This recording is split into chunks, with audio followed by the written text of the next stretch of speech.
na ang dami mo kasing ginagawa, kaya na pa-find out mo kung ano yung totoong meaning ng maganda sa art mo. By doing a lot of it, a lot of artworks, a lot of paintings, dun mo na ma-master yung skills mo. If you don't take your time to master your work, to read about painting or anything that you're into, wala kayong time dyan, then wala rin time sa'yo ang art. If you don't have time for art, time doesn't have art for you.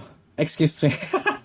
If you don't have time for art, art doesn't have time for you. Mawawalan ka rin ng art sa buhay mo. Mawawalan ka rin ng artwork na ginagawa mo. Sabi nga sa Bible, the more you don't use it, pagka mayroon kang gifts, pag hindi mo ginamit yun, the more na mawawala sa iyo yun.